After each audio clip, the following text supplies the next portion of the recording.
Salam, hər vaxtınız xeyir dəyərli abituriyentlər. Bugündən sonra biz 9-cu və 11-ci sinif buraxılış imtahanına düşəcək bütün mövzuların izahı və izahlara uyğun test izahlarını da qoyacağıq. İlk bölməmiz bildiyiniz kimi isim bölməsidir. İsim əşyanın adını bildirir, kim nə suallarına cavab verir. Bu bizim ümumi biliyimizdir. Yəni mövzuya dair olan bizim ümumi biliyimizdir. Daha sonra isə gəlirik imtahan mərhələsində düşəcək olan əsas predmetlərə. Gəlirik ki, isim quruluşuna görə 3 yerə bölünür. 3 yerə, yəni sadə isimlər, düzəltmə isimlər, mürəkkəb isimlər. Və burada sizə vurğulamaq istədiyim əsas məsələ nədir? Əsas məsələ odur ki, biz deyək ki, yəni abituriyentlərin bəzilərinin buraxdığı kobud səhv nədədir? Məsələn, deyirlər ki, müəllim, biz testlərdə, qaydalarda oxuyuruq, sadə düzəltmə, mürəkkəb, ana dilində öyrənirik. Amma suallarda bu qaydaların adı ingiliscə düşür. Və bəzən abituriyentlər qaydanı bildiyi halda şərti başa düşmür və bu çox ciddi bir sıxıntı yaradır. Məsələn, şərtdə bizdən compound istəyir, deyəlim ki, abituriyent onu başa düşmür. Onu düzəltmə kimi başa düşür və yaxud da ki, sadə kimi başa düşür və bu çox faciəvi bir şeydir. Niyə? Biz qaydanı bilirik, qrammatikanı bilirik, sadəcə olaraq biraz ciddi yanaşmadığımıza görə, yəni ana dilində olan bir adın ingilis dilində qarşılığını öyrənmədiyimizə görə və bu bizə böyük bir sıxıntı yaradır. Bir də başdan başlayırıq. Sadə isimlər, simple nouns, düzəltmə isimlər, derivative nouns, mürəkkəb isimlər isə compound nouns. Bildiyimizə görə elə bu illərimdə qəbul imtahanda suallarımızın biri isim bölməsinə aid idi. Bir variantda cəm istəyirdi bizdən, digər variantda isə mürəkkəb isimləri tapmağımızı istəyirdi. Bu hissəyə diqqətinizi fokuslamaq istəyirəm. Deməli, birinci bölmə sadə isimlərdir. Sadə isimlərdə heç bir kökdən başqa heç bir şey olmur. Nə şəkilçi, nə digər bir kök. Sadəcə olaraq bir kökdən ibarətdir. Və sizdən xahişim bu videoyu izləyərkən hər bir bölməyə, bax bu formada bölmələrə çatdıqda videonu dayandırırsınız, qeydlərinizi götürürsünüz, bu sözlərin tərcüməsinə baxırsınız, daha sonra isə yenidən davam edirsiniz. Burada olan sözlər, yəni nəinki burada, bütün qrammatika üzrə yazılan bütün söz nümunələri ümmüşlək sözlərdir. Yəni testlərdə, qəbullarda, mətnlərdə, dinləmələrdə bizim qarşımıza çıxan ən aktual sözlərdir ki, onu çıxardıb bura yazmışıq. Nəyə görə? Biz bir yandan söz öyrənmiş oluruq, digər yandan isə qrammatik qaydanı öyrənmiş oluruq. Yəni biz gözləsək ki, yox, sözləri ayrı öyrənirik, onu digər saxlayaq və yaxud da qrammatikanı ayrı ilə bu artıq sıxıntı yaradacaq. Deməli, bu bizim sadə sözlərimizdir. Videonu dayandırırsınız, sözlərinizi götürürsünüz, sonra davam edirik. Gəldik digər bir qaydamıza. Deməli, digər bir bölməmiz düzəltmə isimlər, yəni derivative nouns. Derivative nounslar nəydən ibarətdir? Şəkilçilərdən və köklərdən ibarətdir. Burada bizim şəkilçilər iki yerə bölünür. Kökün önündə olan və kökün sonunda olan şəkilçilər. Və biz buna görə adlarını da neyinirik? Təbii ki də fərqli deyirik. Şəkilçi qrupu iki yerə bölünür. Suffix, yəni kökün sonunda olanlar isə prefiks kökün önündə olanlardır. Bir daha, suffixlər kökün sonunda, prefikslər kökün önündə olur. Deməli, gəldik bu hissəyə. Bu hissədə də bizim problemli məqamlardan biri nədir? Problemli məqam odur ki, uşaqlar şəkilçilərə səthi yanaşır. Yəni, üzündən bir dəfə oxuyub, biz qoyuruq onu qırağa. Yox, əksinə bizim daha çox fokuslanmalı olduğumuz yerlərdən biri də bunlardır. Şəkilçinin özü və daha sonra isə ona aid olan nümunələrdir. Yenə də mən sizdən xahiş edəcəyim bir məqam nədir? Məqam odur ki, məqam ondan ibarətdir ki, məsələn, dom şəkilçisinə gəldikmi? Videonu saxlayırıq, sözlərə baxırıq, tələffüsünə və tərcüməsinə baxdıq, ondan sonra neyinirik? Davam edirik. Dom şəkilçisi, ment şəkilçisi. Dom şəkilçisi ilə bağlı, məsələn, mən nə demək istəyərdim? Bizim ana dili qrammatikada da belə bir məfhum var. Ümmüşlək olmayan şəkilçilər. Yəni, bunlarla gec-gec şəkilçilər düzəlir, məsələn, xana və biz bunu ayrıca bir kök kimi qəbul edirik. Və o ingilislərdə də var, məsələn, domla çox az bir söz düzəlir. Demək olar ki, bir çox abituriyentlərdən aldığım cavabdır. Hə, müəllim, freedom mürəkkəbdir. Deyirəm, niyə? Deyir ki, free ayrı, dom ayrı, 2 dənə kökdür. Freedom deyirəm xeyir. Dom şəkilçidir. Şəkilçi ilə düzələn isim quruluşu isə düzəltmə isimlərdir. Deməli, diqqətlə fikir verdiyin nümunələrə. Daha sonra isə gəldik ment şəkilçisinə. Deməli, videomuzu burada saxlayırıq, sözlərimizi götürürük, daha sonra davam edirik. Movementlə bağlı sizə bir məlumat da vermək istəyirəm. Biz hər bir yerdə menti gördük, o sözü düzəltmə götürmürük. Nəyə görə? Düzəltmə nəyə deyilir? Kök və şəkilçi münasibətinə. Movement. Move bizim feilimizdir, köçmək. Ment şəkilçimizdir. Birləşdikdə artıq isim yaranır. Amma monument sözündə isə və yaxud da ki, document sözündə isə doku deyilən bir söz yoxdur. Monu deyilən bir söz yoxdur. Deməli, ment kökün içərisinə daxildir. Ona görə deyirik ki, monument sadə isimdir, movement düzəltmə isimdir, development düzəltmə isimdir. Ona görə bu hissəyə çox diqqətlə fikir veririk. Deməli, bunlar bizim düzəltmə isimlərimizdir. Bunlar da tərcüməsidir. Götürdükdən sonra davam edirik. Digər bir şəkilçimiz ship şəkilçisidir. Ship şəkilçisinin nümunələri, bu da tərcümələridir. Sadəcə olaraq burada vurğulamaq istədiyim başqa bir məqam var ki, sonra bizim qarşımıza çıxacaq olar. Ship həm şəkilçidir, həm də kökdür. Biz buna semi-suffix deyirik. Yəni, lıq-liq mənasında olarsa bu şəkilçi olacaq. Yox, gəmi kimi tərcümə eləyirəmsə, artıq bu kök olacaq. Məsələn, deyəlim ki, friendship sözüdür. Bizə dediyi mürəkkəb ismi seç. Bu demək deyil ki, bu mürəkkəbdir. Biz necə tapacağıq onu? Təbii ki də tərcümə ilə. Friend, dost. Ship'i mən orada gəmi kimi tərcümə edə bilsəm, bu artıq olur mürəkkəb isim. Çünki dost ayrı, gəmi ayrı olur mürəkkəb isim. Amma yox, mən orada ship'i gəmi kimi tərcümə edə bilmirəm. Lıq-liq kimi edəcəmsə, artıq düzəltmə olacaq. Məsələn, dost gəmi deyilən bir söz varmı? Yox. Bəs buradakı friendship-lə dostluq, deməli dostluqdursa, bu artıq düzəltmədir. Ondan sonra leadership, relationship, championship, citizenship. Deməli, burada biz yalnız nə kimi çıxış elədi? Şəkilçi kimi çıxış elədi. Növbəti şəkilçimiz hood, brotherhood, childhood, neighborhood. Davam edirik. Nes, qeydlərimizi götürürük. Or, ear, peşə düzəldən şəkilçilərimiz. Bu hissəyə də fikir verin. Deməli, sonu icısı ilə bitənlər, burada belə deyək də, inteqrasiya eləmək istəyirəm, nə ilə bağlı? Sonu icısı ilə bitənlərin %90% sailmen isimlərdir. Yəni, biz burada həm şəkilçini öyrəndik, həm də sailmen isimləri öyrənəcəyik. Bura diqqət edək də, bu hissəyə də diqqət edin. Yəni, hər bir sözün tərcüməsini də qeyd edək. Demonstration, foundation, davam edirik. Deməli, burada dayanmaq istəyirəm. Nəyə görə? Alq şəkilçisini biz isim düzəldən kimi öyrənirik.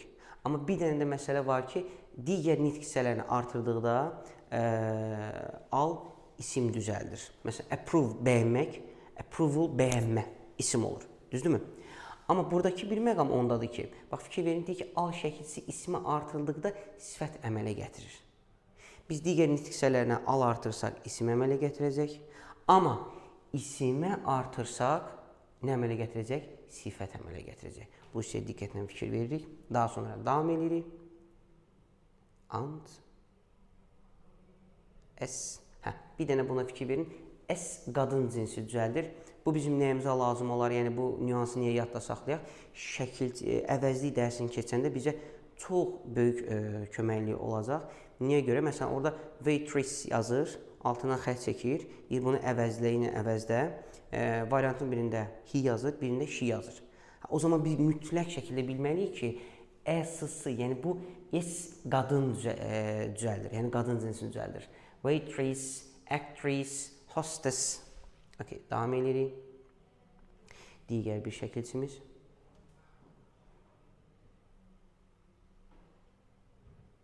Bunları niyə görə pauza ilə saxlayıram? Yəni sürətli şəkildə üstündən keçmirəm. Məsələn, hal-hazırda gözlədiyim təqdirdə siz videonu saxlaya bilərsiniz. Bu sözləri götürə bilərik və mütləq şəkildə götürməliyik. Buna diqqətinizi yönəldim. Bax, bu hissəyə biraz diqqətlə baxaq. Çox-çox verilən suallar içərisindədir. Harda sizin sıxıntınız yarana bilərsə, harda sualınız yarana bilərsə, orada biraz açıqlamanı daha çox verin. Məsələn, white sifəti artırır, düzmü? Health, long, young. Bunlara s artırdıqda, bax, isim forması bu formadadır. Width, health, length, youth. Davam edirik.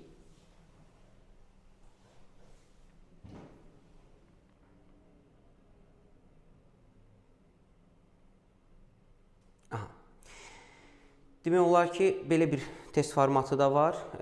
Test topunu işləyərkən özünüz də görürsünüz. Sözü verir. Deyir, biz bunu hansı şəkilçilərlə düzəldə bilərik və yaxud da bizə deyə bilər ki, isim düzəldən şəkilçilər hansıdır. Yəni, şəkilçiyə dair bir neçə quruluşda sual yarada bilərik. Burada fikir veririk. Realist, truist, novelist. Qeydimiz var bizim burada. Deyir ki, qeyd. Real sözünə 3 dənə şəkilçi artırıla bilir və ümumi biz real sözünü testlərdə daha çox görürük və qarşımıza çıxır ki, bu söz hansı şəkilçilərlə istifadə olunur.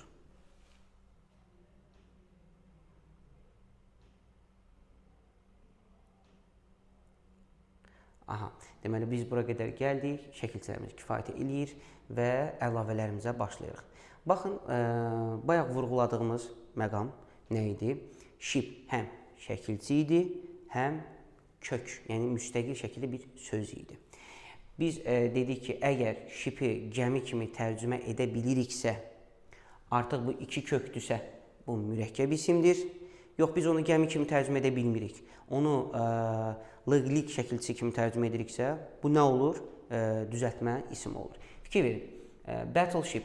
Əgər mən ship'i burada gəmi kimi eləsəm, bu mürəkkəb olacaq. Battle, döyüş, gəmi. Ship, gəmi. Okey, döyüş gəmisi. Okey. Deməli, bunlar nəymiş? Bunlar mürəkkəb isimlərdir. Yenə buradakı sözləri də götürürük. Sizi %100 əmin edirəm ki, bu sözləri mütləq şəkildə istər mətndə, istər testlərdə və yaxud da ki, listeningdə fərq etməz, %100 qarşınıza çıxacaq. Ona görə mütləq bu sözləri qeyd edin özünüzdən. Gəldik bu şəkilçiyə. ING. ING şəkilçisinə çox diqqət eləməliyik. Niyə? İsim düzəldir, sifət düzəldir. Daha sonra isə biz ING-ni feilin davam edici zamanda da öyrənəcəyik. Be plus possible one. Possible one nədir? Feil üstəgəl ING. Feil sifət 1-də də görəcəyik. Daha sonra isə mövzuların axırına yaxınlaşdıqda belə bir mövzumuz var bizim. Gerund. Orada da ING-ni görəcəyik. Yəni, ING bir çox şaxəli mövzularda bizim rast gələcəyimiz şəkilçidir. Ona görə sizdən xahişim ING-ni görən kimi tez qərar verməyək. Yəni, bu isim də olar, sifət də olar, gerund da olar, feil sifət 1-də olar. Bu hətta indiki davam edici zaman düzəldən düstur tərkibində də ola bilər. B plus passive olan kimi, bayaq dediyimiz kimi. Hərəsinə dair istəyirsiniz bir dənə nümunə edək. Fikir verin, siz üçün rahat qeyd eləmişəm. Deməli, düzəltmə isimlər, beginning, drawing, painting, sifət olarsa necə olacaq? Interesting, interest, daha sonra ING artırıb interesting, interest, maraqlanmaq. Bizdə də var, bəzən deyirlər, biraz bu işə qarşı interestin olsun, yəni marağın olsun mənasında. Davam edirik. Və bu hissəyə dair sizin fikrinizi çox-çox yönəltmək istəyirəm. Biz deyirik ki, ING bir şəkilçidir və fokuslanırıq. Amma bir dənə bu hissəyə fikir verin, sadə isim, yəni bir kökün tərkibindədir. Seal deyilən bir söz yoxdur. Sealing var. Aydındır? Məsələn, morn deyilən bir şey yoxdur. Morning var. Deməli, bu söz nədir? Sadə. Sadə, sadə. Deməli, digərlər, məsələn, bunlar düzəltmə sifətlərdir. Beginning bizim gəldi düzəltmə isimimiz. Amma bu hissədə isə deyirik ki, diqqətli olun, bunlar nədir? Sadə isimlərdir. Davam edirik.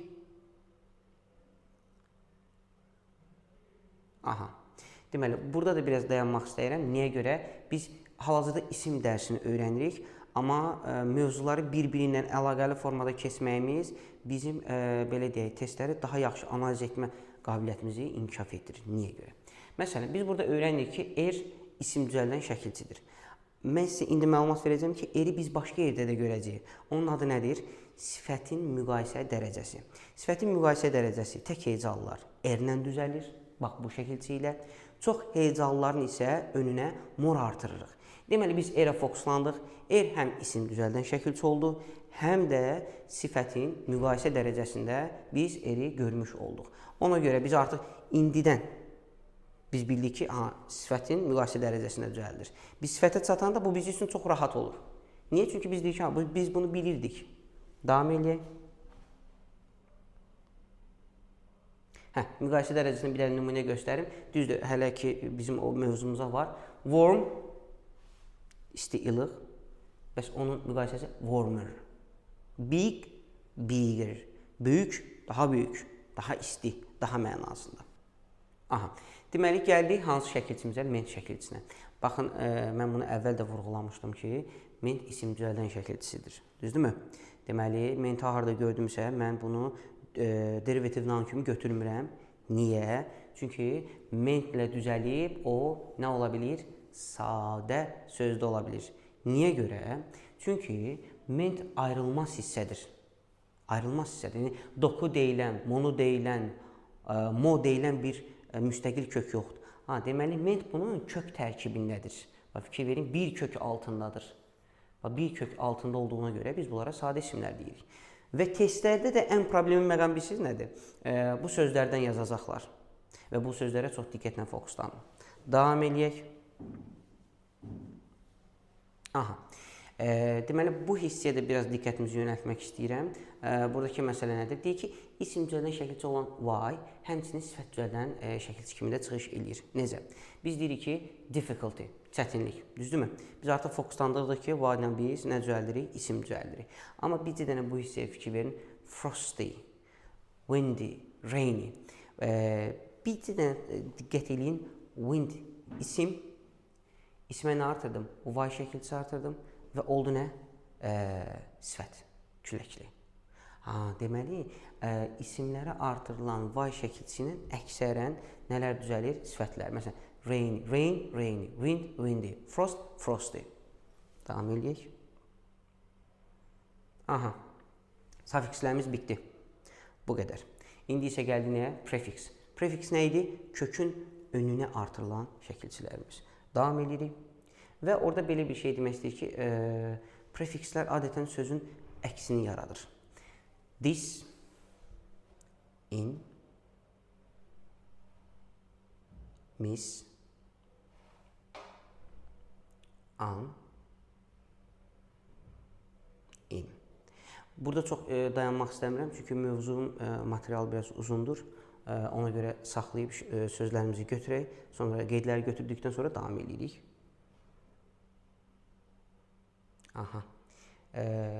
Quruluşumuzun üçüncü bölməsi nə idi? Birinci bölməsi sadə isimlər, simple noun, sonra derivative noun, daha sonra isə compound nounlar, yəni mürəkkəb isimlər. Mürəkkəb isimlər nədir? Bizim qrammatikada olduğumuz kimidir. 2 və ya daha artıq leksik mənası olan köklərdən ibarət olan sözlərdir. Handwriting, horseman, handbag. Fikir verin, var 2 kök. Handbag. Oldu nə? Handbag. Bəzən, məsələn, handbag dedikdə əl çanta olur nə? Əl çantası. Bəli, belə bir məntiqlə tapa bilirik. Məsələn, 2 dənə ayrı sözün tərcümələrini həmin məntiqdən irəli çıxıb tapa bilirik. Amma bəzən də biraz fərqli mənalar verə bilir. Ona görə diqqətli olmalı. Məsələn, əl yazı mənasında, handwritingdə fikir verin, əl yazı. Deməli, qısacası onu əl yazması mənasında tərcümə edə bilirik. Bəzən oxşada da bilirik, bəzən oxşatmaya da bilirik. Sizə görə asta-asta edirəm ki, rahat saxlayıb sözü götürə biləsiniz. Bu 2 hissəlidir. Bir dənə diqqətlə fikir verin. Söz, tərcümə, söz, tərcümə. Yəni, bunlar boş-boşa qeyd etməmişəm. Testlərdə daha çox qarşımıza çıxdığı üçün.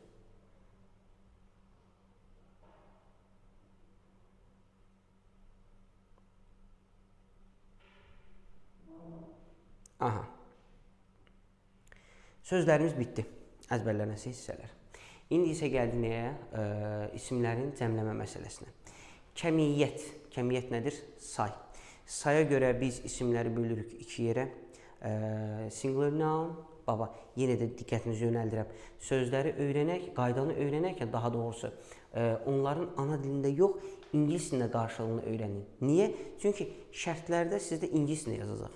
Deməyəcək ki, oradan tək ismi tap, cəm ismi tap. Məsələn, bu illərin qəbul imtahanına düşən bir sualımız cəm isimləri tapın.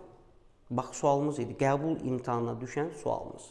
Hər iki mərhələdə də düşmüşdü. Deməli, kəmiyyətə görə biz böldük. Neçə deməli, yolla düzəlir? 2 yolla düzəlir. 1. S-ES şəkilçi artırmaqla, 2. Kökdən dəyişməklə. Digər bir versiyalarda var. Deyirsiniz ki, müəllim, axı orada təki cəmi eyni olanlar var, toplu cütlük, kollektiv təşkil edənlər var. Təbii ki, mərhələli formada biz onları izah edəcəyik. Deməli, gəldik ilk öncə nəyə? Sadə bir primitiv. %80% və biraz çox da deyərdim. Nə ilə gəlir? A friend, friends. A toy, toys. S, yes artırdım, düzəltdim. Davam edirəm. Biz bu cədvəli əzbərləməliyikmi? 100% əzbərləməliyik. Niyə görə? Çünki baba, buradakı bizim isimlər. Cəmləməyə bir dənə fikir verin. Baba, fikir verin. Heç birində S şəkilçisi yoxdur. Niyə? Çünki kökündən dəyişir. Mouse, mice. Ox, oxen. S falan yoxdur. Bəs testlərdə nə edəcək? Götürüb yazacaq ki, fits, məsələn, gizes, mens, children's. Təbii ki, yanlışdır bunlar. Niyə? Çünki a child tək versiyası, cəm versiyası isə children. Bunların 9-unu da əzbərləyirik. Tərcümələri deməyə ehtiyac yoxdur. Zaten əzbərləməlisiniz onu. Hətta bu sözlərin yəliyin düzəldəndə də orada bizə daha çox lazım olur. Men və women sözlərində, məsələn, adamların, kişilərin deyərsə, orada nə edir? %70% testlərdə yanlış bir versiya kimi necə verir? Men sözünə S yapışdırır. Biz də dedik ki, isimlərin cəmləməsi zaten S necə? Xeyr, bunlar 9-u da kökündən dəyişəndir. Davam edirik. Aha, gəldik bu hissəyə. Yoldaşlar, bu hissə nə ad verə bilərik? Cütlük təşkil edən, yəni iki tərəfli və eyni anda istifadə olunan isimlərimiz cəmdədir. Məsələn, tongues, shoes, glasses, fikir verirsə iki tərəfi var və eyni anda istifadə edirlər. Scales, biraz bunda problem çıxır. Deyirlər ki, müəllim, və çox verilən sualdır. Deyirəm, tərəzi axı bir dənə tərəfi var, o necə sayıla bilir? Yoldaşlar, tərəzi deyərkən müasir tərəzilər nəzərdə tutmur. Tərəzi ilk yarananda ədalət simvolu olaraq fikir verir, məhkəmələrdə də necədir? Tərəzinin iki tərəfi var. Bax, onu nəzərdə tutur, scales. Ona görə biz bu sözdə bu cədvələ aid eləmişik. Bütün bu isimlərin iki tərəfi var və hər ikisindən eyni anda istifadə edirik. Ona görə biz bunları nə etməliyik? Əzbərləməliyik. Həm söz bazamız artsın deyə, həm də ki, qrammatik sualları yaza bilək deyə. Bir dənə diqqətlə fikir verin. Aha, bax, saxlayıram. Sözlərimizi götürək. Davam edirik. Davam edirik. Aha, gəldik B variantına. Deyir ki, bəzi isimlər var ki, formaca tək olub, yəni tək kimi görsənir, amma cəmlik bildirir. Xəbər də həmişə cəmdə olur. Zaten mübtədam cəmdirsə, xəbərim cəm olmalıdır. Niyə? Çünki belə bir bölmə var, inşallah ki, biz onu keçəcəyik. Mübtəda, xəbər uzlaşması. Yəni, mübtədan cəmdirsə, xəbərində cəm olmalıdır. Bu sözləri də mütləq şəkildə əzbərləyirik. Bu sözlər də testlərdə düşərsə cəmdir. Mübtədan, məsələn, ən çox düşən sözlərdən biri police, poultry, clothes, zaten digərlərini də əzbərləməliyim. Sadəcə o testlərdə daha çox gördüyüm sözlərdir bunlar və həmişə cəmdədir. Sözlərimizi qeyd etdik. Aha, baxın, gəldik digər önəmli bir məqama. Bir dənə fikir verin. Sheep, cəmi, sheep. Fish, fish. Deer, deer. Swine, swine. Bəs hanı bizim S şəkilçimiz? Hə, deməli, bu qrupun adı nədir? Təki və cəmi eyni olan isimlər. Yoldaşlar, demək olar ki, əksəriyyətimizin verdiyi sual.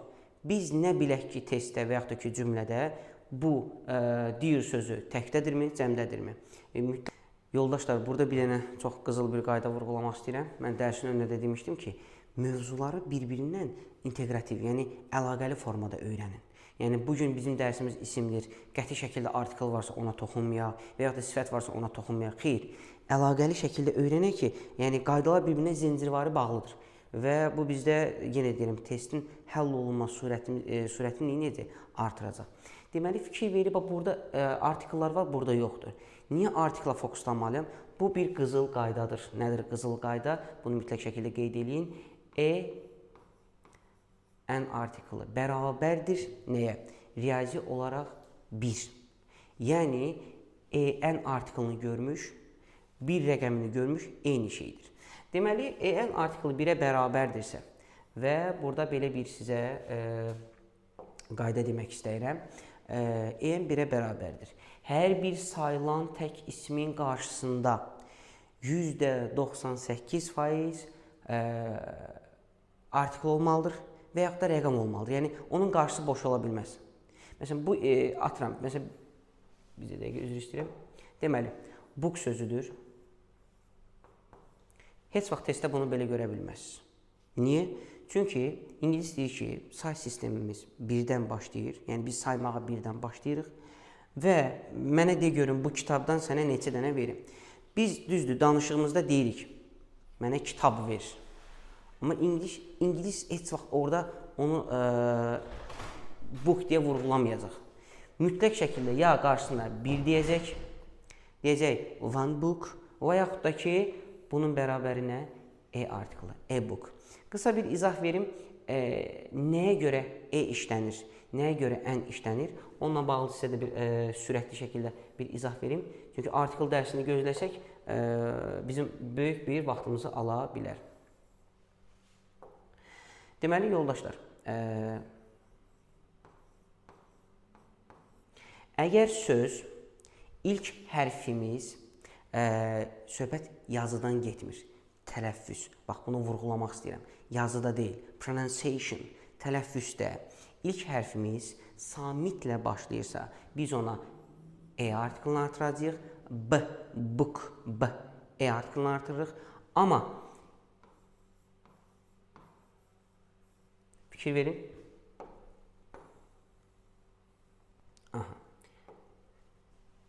Bu da abituriyentlərin demək olar ki, böyük bir əksəriyyətin buraxdığı səhvdir. Deyir ki, müəllim, onu eclə başlayırsa samitdir. Samitdirsə mən buna M artıracam, qətiyyən. Niyə? Biz nə dedik? Tələffüz. Tələffüzə fikir verin. Avə, avə. Deməli, saitlə başlayırsa, biz ona nə artırırıq? N-avə, N-avə. Bayaq nə dedik? Book, samit səslə başlayır. E-book deyirik. Səslənməmiz saitlə başlayır. Avə olur nə? Ən-avə, ən-avə, ən-nə. Bir fikir verirsiniz. Ən-avə. Bu qədər sadə. Artıq biz artikeldan da məlumatlı olduq ki, artikel nədir?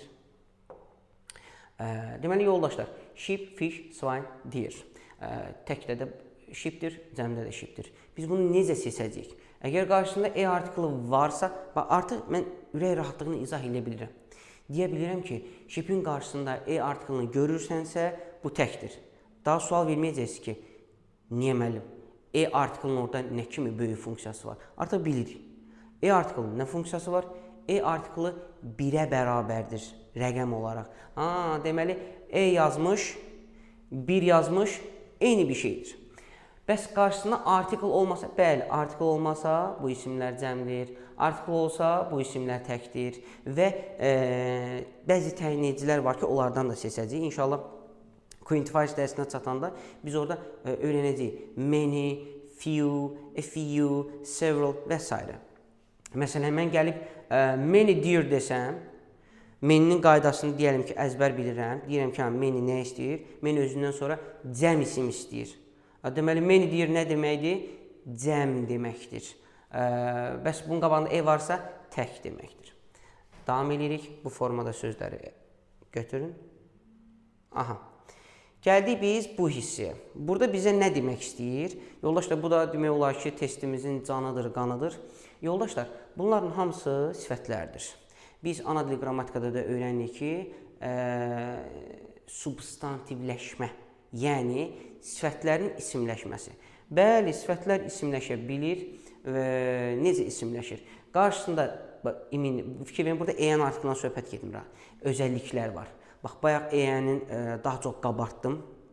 İndi isə Z artıqlını qabardıram. Niyə? Çünki sifətlərin hamısına yox. Yəni, ürəyin istədiyi sifətin qarşısında mən Z artırım, xeyr.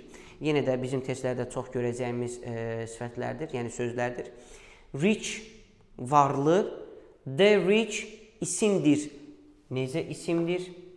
Diqqətlə fikir verin. Lar, cəm isimdir.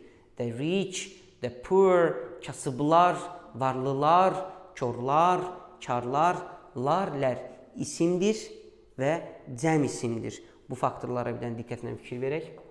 Lövhəmizi təmizlədikdən sonra davam edə bilərik. Aha, artıq zaman yetişdi, gəldik, çatdıq mürəkkəb isimlərin cəmlənməsinə. Aha, mürəkkəb isimlərin cəmlənməsi. İlk öncə bir dənə nəyi vurğulayaq? Mürəkkəb isimlər necə yazılır? Mən məsələn, onları hansı formalarda görə bilərəm? Bir dənə diqqətlə fikir verin. Mürəkkəb isimlər bitişik yazılır. Mürəkkəb isimlər ayrı da yazıla bilir.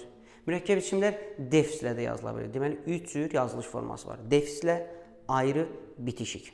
Deməli, gəldim bu hissələrə. Cəmlənmə həmişə əsas ismə artırılır. Yəni, letterbox. Deməli, məktub qutusu və sona artırdım boxes. Oldu nə? Məktub qutuları. Bathrooms, undergrounds, newspapers. Deməli, fikir verirsiniz, baba, bunların hamısı nədir? Onun cəmliyinin düzəltməsidir. Okay.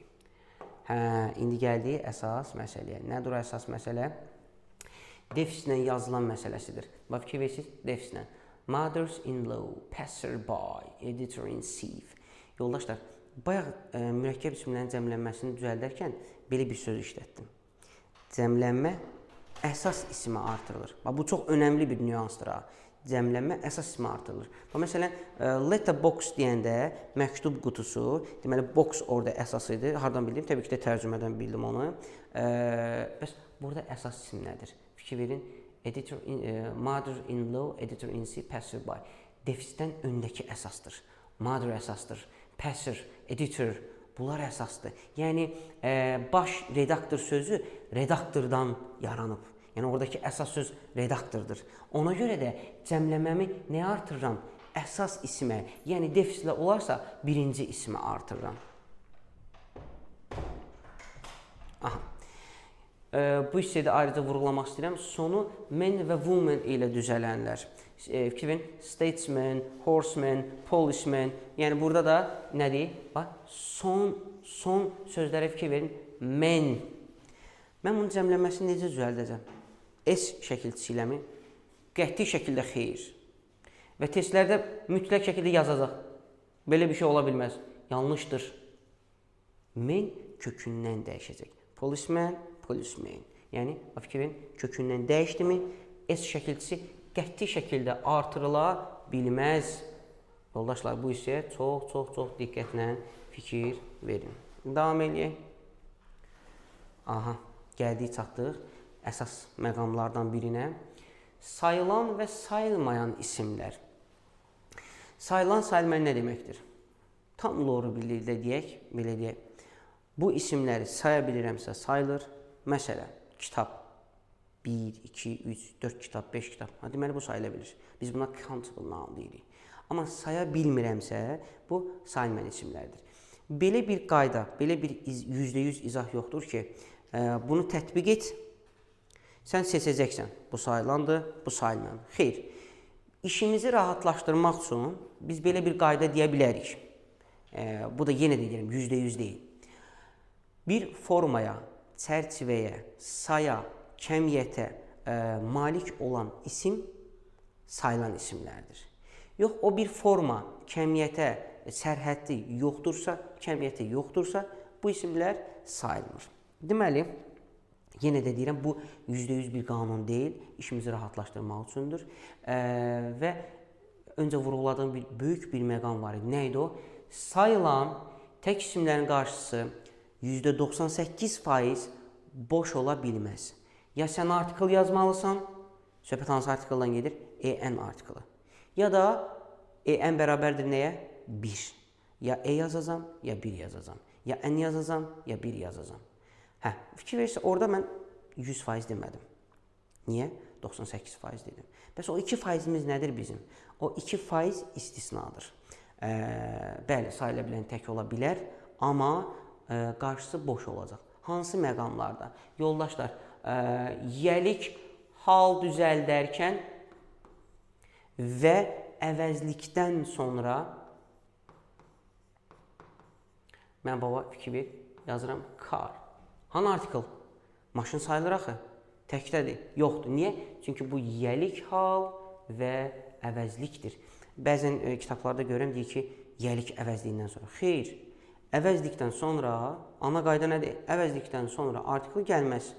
Olboz istisnadır. Olna bozdan sonra bəli, Z gələ bilər. Əvəzlikdən və yəlik haldan sonra artikel gəlmir. Bu artikel dərsidir. Amma biz yenə də deyirik ki, dərsi bir-birinə əlaqəli keçməliyik. Yəni, mən oturum gözləyim ki, artikelda bu məqamı deyəcəm. Xeyr. Siz isim testini işləyəndə bu məqam sizin qarşınıza çıxacaq. Və deyəsiniz ki, axı, mən ismi qəşəng oxumuşam, öyrənmişəm, amma səhvim çıxır. Mən istəyirəm ki, 100 test yazıramsa, 100 də düz çıxsın. Bax, onun səbəbi budur. İnteqrativ dərs üsulu. Yəni, isimli artikelini əlaqələndirirsən, əvəzliyini əlaqələndirirsən. Fikir, əvəzlik və yəlik hal. Üçüncü bir prizmadakı mövzu nədir? Artikel mövzusu. Yəlik haldan və əvəzlikdən sonra artikel gəlməz. Ona görə deyirik ki, bu hissə nədir? Boşdur. Aydındır? Aha. Biz bunu da qeyd elədik. Daha sonra gəlirik B variantına. Burada nəyə bildirdik ki, onların əvvəllərində bu hissələri mütləq şəkildə diqqətlə nə edirsiniz? Əzbərləyirsiniz. Deyir ki, another, each, every, either, neither. Bunların hamısı əvəzlikdir. İnşallah vaxtı zamanı çatanda hansının funksiyası nədir, tərcüməsi nədir, işləmə yeri qaydası nədir biləcəyik. Sadəcə olaraq bugünlük, yəni bugün biz ismi öyrənirik. Bugünlük bizim öyrəndiyimiz məqam nədir? Bunlardan sonra necə isim gəlsin? Tək dediniz, düzdürmü? Səhv dediniz. Niyə? Çünki, baxın, burada çox ciddi bir məqam var. O ciddi məqam nədir? Bax bu. T sözü də təkdir. Car sözü də təkdir. Nə fərqi var? Aha, bu sayıla bilən isimdir. Mən həmişə sayıla biləni S plus kimi qeyd edirəm. T sayılmayan isimdir. Əgər mən sizə öyrətsəm ki, another, each, every, bunlardan sonra tək isim gəlir, sizin də beyninizə tək yazılacaq. Və testlərdə nə edəcəksiniz? %100 səhv eləyəcəksiniz. Niyə? Çünki sayılmayan isim də təkdir, sayıla bilən ismin də tək versiyası var. Bəs biz burada doğru olsun deyə qaydanı necə vurğulamalıyıq? Bu əvəzliklərdən sonra sayıla bilən tək isim. S plus T. Sayıla bilən tək isimlər gələ bilər. Əgər mən ənazadan sonra sayılmayan isim görsəm, qəti şəkildə yanlışdır. Nəinki ənaza, bütün burada yazılan əvəzlərdən söhbət gedir. İçdir, ev, məsələn, deyə bilmərəm də, every information, yanlışdır, yanlışdır. Every özündən sonra sayıla bilən tək istəyir. Bax, bunlar testin, belə deyək də, əsas ana qaydalarıdır. Bəzən yoldaşlarımız deyir ki, mən hədəfim 100-dür. Və mən o 100-ə necə sata bilərəm? Mütləq şəkildə ən birinci söz, dinləmə, mətin, qrammatika. Qrammatikanın hamısını yazmaq üçün bu kimi pik nöqtələrdən istifadə eləməliyik. Yəni, bunlar sarı nöqtələr, tellərdir. Yəni, testdə bizim daha çox gördüyümüz, amma səhv etdiyimiz nüanslardır. Davam eləyək. Burada bizim belə bir testimiz də var. Özünüzü yoxlamaq istəsəniz, bu formada buranı təmizləyim ki, aydın şəkildə görə biləsiniz. Özünüz üçün həll edə bilərsiniz. İndi isə gəldi hansı bir bölməyə? Sayılmayan isimlər. Yoldaşlar, ilk öncə onu deyim, diqqətən qulaq asın. Burada başlıqlar yazacaq. Məsələn, ərzaq məhsulları sayılmayan isimlərdir. Elm fənn adları sayılmayan isimlərdir. Bu o demək deyil ki, %100 bütün ərzaqlar bütün elm adları, bütün nə bilim nələr, bunlar hamısı sayılmayan. Xeyr, bu sizin işinizi yüngülləşdirmək üçün 90% doğruluğunu ödənmiş qaydalardır. Yəni, biz deyirik ki, ərzaq məhsulları, bu hissəni götürür, qeyd edirik, ərzaqlarımız bunlardır. Elm fənn adları bunlardır. Metal material adları, sonra dillər, idman oyun adları. Fikir verin, deyir ki, çox diqqətlə fikir verin. Test düşür ki, cəm isimləri seç. Yazır ora Dominoes. Deyirəm, axı səhvdir bu. Deyir, niyə? S var axı burada. Deyirəm, ay yoldaş, ola bilər ya, o oyunun adıdır. Yəni, bu sayılmır. Baba, fikir verin. Billiards, Dominoes, Draws. Baba, bu əsas hissədir. Çox müşahidə eləyirəm mən. Şagirdlərə deyirəm ki, əziz şagirdlər, əziz tələbələr, bu qeyd qara ilə yazılıbsa, boş-boşuna yazılmayıb. Yəni, bu o deməkdir ki, testin əsas özəyidir. Məsələn, bununla bağlı çox test hazırlaya bilər. Məsələn, deyə bilər ki, cəm isimləri seç, deyə bilər sayılan isimləri seç, sayılmayan isimləri seç, tək isimləri seç. Yəni, tək cəm desə, bu çox böyük qlobal problemdir. Cəm desə götürəcəm, tək desə götürməyəcəm. Öz anlamımda, öz dünyamda. Niyə? Çünki S var axı burada. Qəti şəkildə bu isimlər sonu S olsa belə oyun adları həmişə nədir? Sayılmayan və təkdədir. Bir daha vurğulayıram. Təkdədir. Təkdədir. Buna çox diqqətlə fikir verin. Qaz halında olan, maye halında olan bu isimlərdə sayılmır. Sözlərimizi götürdük. Təbiət hadisələri. Məsələn, təbiət hadisələrindən lightning, məsələn, deyirik ki, təbiət hadisələri sayılmır, düzdürmü? Bu %100 belə deyil. Bu bizim işimizi rahatlaşdırmaq üçün qruplaşdırır. Bizə deyir ki, al, bax, bu qrup, bu qrup, bu qrup, %100 deyil ha. Yəni, içindəki bu sözlərin əksəriyyəti sayılmır. Axı, indi orada bir dənə qızıl qeyd gələcək. Sayılmayan kimi görsənsə də sayıla bilən isimlər və testlərdə də, imtahanda da düşən sözlər də bunlardır. Məsələn, cloud təbiət hadisəsidir, buluddur, düzdürmü? İndi mən götürüm onu bura ayrı eləmərəm axı. Və onun üçün də mən onu nə eləmişəm? Sizə ayrı vermişəm. Və qara ilə inşallah yazacağam, deyəcəm ki, bu isimlər sayılmayan kimi görsənsə də sayılır. Ümumi məna daşıyan. Bunu izah edən kimi o saat abituriyentlər deyir. Ay müəllim, o ümumi məna nə deməkdir? Yoldaşlar, pul ümumi vahiddir. Pulun içərisində daxil olan nələr var? Hissələr. Manat, dollar, evro, funt sterling. Bax, görürsünüz, nədir? Hamısını izah edən bir dənə sözdür. Money. Və yaxud da ki, furniture ümumi məfhumdur. Onun içinə daxil olanlar var. Stol, stul, divan, kreslo. Bunlar nədir? Bunların hamısı furniture'nin içinə daxildir. Yəni, ümumi məfhum bildirən isimlər, mücərrəd isimlər. Gözlə görə bilmirsən, əllə toxuna bilmirsən, bunlar sayılmayan isimlərdir. Və bu sözə diqqətinizi yönəldin. Niyə? Çünki permission, impression bu sözlər düşür və hər dəfə sual verirsiniz. Fikir verirsiniz, mən qaydanı izah eləyəndə demək olar ki, verdiyiniz suallardan yola çıxıram. Yəni, sən bu videoya baxırsansa və məni diqqətlə dinləyirsənsə, sən testdə səhv eləməyəcəksən. Niyə? Çünki mən sənə deyirəm ki, bax, sən bu sualı verəcəksən. Əgər sən bunu diqqətlə qulaq asırsansa, da bu sualı mənə verməyəcəksən. Niyə? Çünki fokusluysan ki, müəllim demişdi ki, permissionu görəcəksən. Və buna diqqətlə neyinə fikir ver. Aha. Bax, həmin o hissə budur. Sayılmayan kimi görsənsə də sayıla bilən isimlər. Məsələn, mən bayaq dedim ki, təbiət hadisələri sayılmır. Clouddur, winddir, stormdur, düzdürmü? Amma burada nə deyirəm? Baba, bu isimlər nədir? Bax, qara ilə yazıb. Fikir verin, sayıla bilən isimlər. Bir daha, sayıla bilən isimlər. Bunları nə etməliyəm? Əzbərləməliyəm. Yəni, kimsə sizi gecə saat 2-də durğuzub desə ki, tez bu isimləri say, tək-tək əzbər saymalısınız. Niyə? Çünki həmişə səhv edirsiniz. Baba, bu sözləri götürdük, köçdük, davam edirik. Əziz yoldaşlar, indi isə gəldik biz nəyə? Həm sayılan, həm də sayılmayan kimi görsənən isimlər. Yəni, nə deməkdir bu? hair, iron, time, paper, work, glass.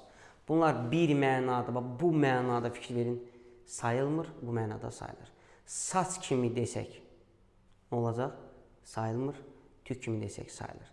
Iron, dəmir kimi sayılmır, amma ütü kimi sayılır. Bu mənalarını da əzbərləyirik, bu mənalarını da əzbərləyirik. 100%. Bax, məsələn, paper düşür, əksərən də sual verir ki, ay, mən paper sayılmır, axı, necə orada deyir ki, Shakespeare's papers. Axı, papers burada nə mənada gedir? Kağız mənasında, daha doğrusu qəzet mənasında. Kağız kimi işləsə, təbii ki də biz onu saymırıq. Yenə də, indi sual verə bilərsiniz ki, müəllim, elə ola bilərmi ki, bizi çaşdırsın, paper'ı versin, amma biz bilmirək də, yəni iki variantın arasında qalaq. Xeyr. Məsələn, desə ki, sayılmayan isimləri seç.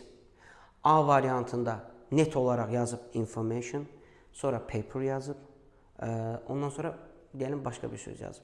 İndi sual verirsiniz ki, ola bilərmi ki, A variantı sayılmayan deyir, paper'ı sayılan kimi nəzərdə tutsun?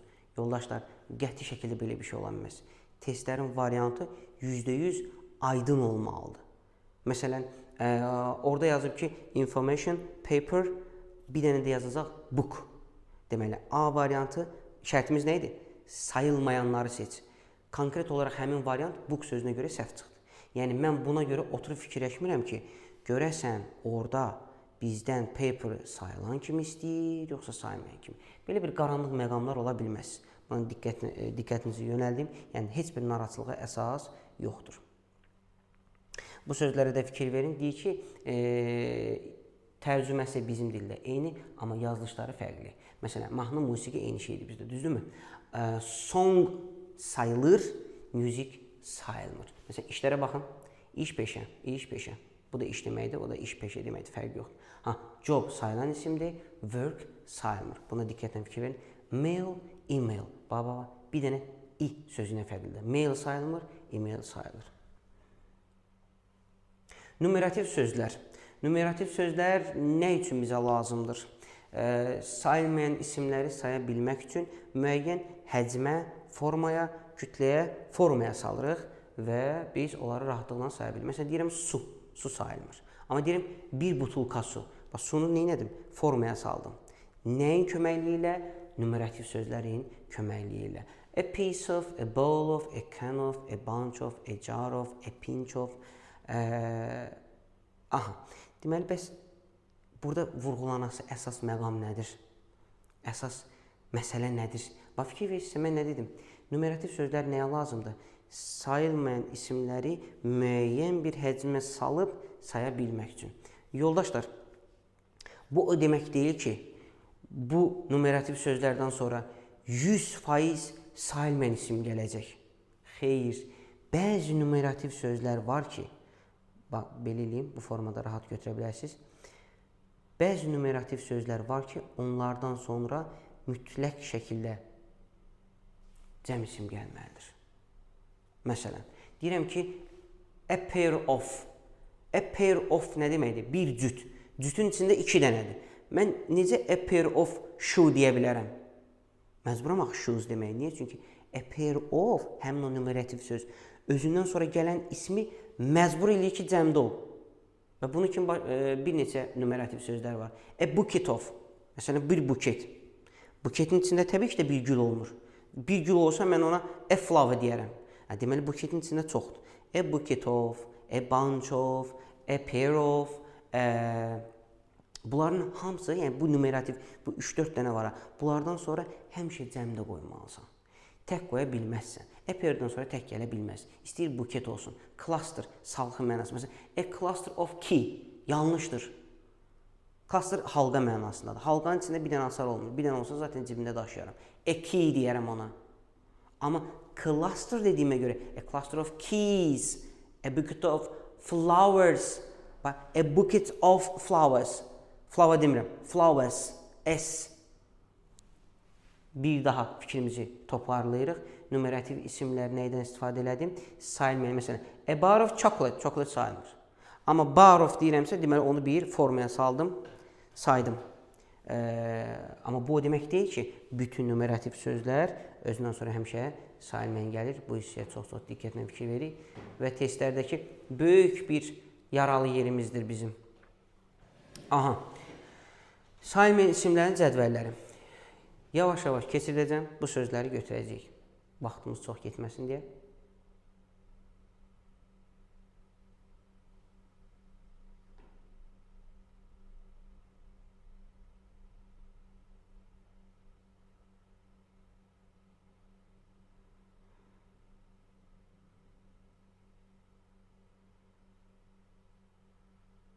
Aha. Bunları sürətli formada keçdim, siz özünüz saxlayarsınız. Zaten hər bir demək olar vəsaitlərdə biz bunlara nə edə bilirik, tapa bilərik. Amma yenə də tam dəqiq olsun deyə mən bu formada nə edim, sizə saxlayaraq göstərdim ki, baxın, buyurun, bunlar nədir? Sayılmayan isimlərdir. Belə bir siz üçün əlavə qeydlər çıxartmışam. Məsələn, dərsin içində vurğuladığım, amma bir daha vurğulamaq istədiyim məsələ. Pul sözü sayılmır. Biz bunu harada keçdik? Sayılmayan isimlərdə qruplar verdik. Məsələn, maye halında olanlar, qaz halında olanlar, metallar və orada dedik ki, ümumi məfhum, pul onun içindəydi, ümumi məfhum içindəydi. Sayılmır, amma onun vahidləri sayılır. Dollar, manat, evro və burada sizə çox önəmli bir məqam deyim. Yenə deyirəm, bu əlaqəli tədris sisteminə keçirəm. Dollar, bizə dəqiqə, S-i görürsünüz. Bir ismi S artırılırsa o cəmdədir, düzdürmü? Məsələn, manat, manats, 5 manats, 5 dollars, düzdürmü? Mübtədan cəmdirmi? Deməli, xəbərim də cəm olmalıdır.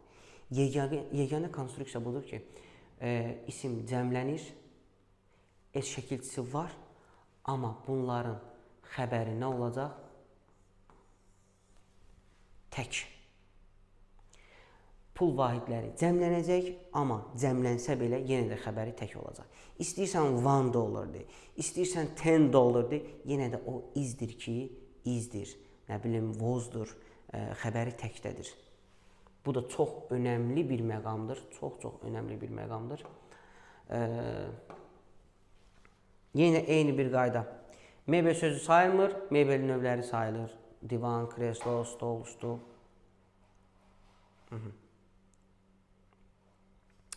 Deməli, sonda 2 dənə S görürük, double S deyirik biz buna. Bu cəmdədirmi? Qəti şəkildə xeyir. Bu kökün özüdür. Kivir. Dress. Kökün özüdür. Sonradan onu mən nəsə artırmamışam. Və bu isimlər təkdə olan isimlərdir. Chest, dress, address, progress. Onu silək. Bədən üzvləri sayılır. Sayılan da var, sayılmayan da var. Məsələn, saç sayılmır. O sayılmayan cərgəsində həmin o saçı vurulamışdıq. Amma digər bədən üzvləri var ki, məsələn, sayılır. Ayaqdır, əldir, qoldur, dirsəkdir. Ondan sonra meyvə sözü sayılmır. Fruit sözü sayılmır. Hər dərs verdiyiniz sualdır. Sınaqlarda yazdığınız, buraxdığınız ən kobud səhvlərdən biridir. Meyvə sözü sayılmır, lakin onların içinə daxil olanlar sayılır. Alması, armudu, nə bilim, kartofu, pomidoru, bunlar sayılır. Təbii ki də sayılır. Heyvan adları sayılır. Numerativ sözlər sayılır. Məsələn, deyir ki, a bar of, bir plitka mənasında. 2 desək, təbii ki də bars deyil. 2 bars of chocolate. 2 bars. Niyə 2 dənədir ona görə? Məsələn, bir fincan olsun coffee. A cup of coffee. 2 fincan olanda 2 cups of coffee. Təbii ki də 2-dursa, yəni cups olacaq. Cəmlənəcək yəni. Paltar adları sayılır. Aha. Bura qədər bizim, belə deyək, ismin quruluş növlərini öyrəndik. Daha sonra sayılan, sayılmayan məsələsini öyrəndik. Bu kimi məsələlər vurguladıq. Demək olar, 70%-ni danışdıq. İndi gəldik ismin digər bir böyük bir hissəsinə. Bəzən isim yəlik kimi imtahanlarda özünü biruza verir. Bəzən təkidəmi seç, bəzən sayılan, sayılmayan kimi. Yəni bu format, salması mövzu çoxdur. Yəni isimdən istədiyiniz qədər test yazmaq olar. Ona görə isim, ən çox buraxdığımız kobud səhv bilirsiniz nədir? Məsələn, biz deyirik ki, isimdir də. Amma isim bu ingilis dilinin ana sütunudur.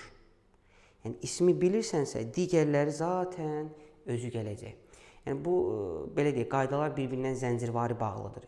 Yəni mən ismi öyrənim, sifəti öyrənməyim və yaxud da ki, sifəti öyrənim, artikl mənlik deyil və yaxud da ki, söz önü mənlik deyil. Oyda, fiil, navoydadır, o mənlikdir. Qəti şəkildə.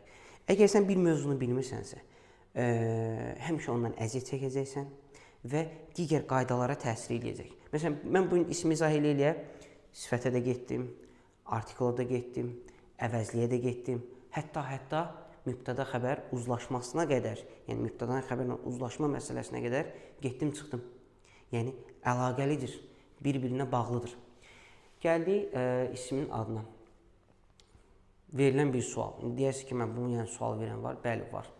Deyir müəllim, possessive case-i bildik nədir? Bəs genitive case nədir? İstəsəm possessive deyərəm, istəsəm genitive deyərəm. Heç bir fərqi yoxdur. Bəzən testlərdə, məsələn, possessive yazanda heç bir sual vermirsiniz. Deyirsiniz ki, bu yəlik haldır. Amma genitive yazan kimi deyirsiniz ki, genitive nə deməkdir, ay müəllim? Yəlik haldır da, yəni burada nə var ki? İsimlə yəlik halı iki cür düzəlir. Apostrof S və yaxud da ki, S apostrofla. İkinci hissəsi nədir? Cansızların yəlinin düzəlməsi. Canlılarda apostrof S, S apostrof, cansızlarda ofla.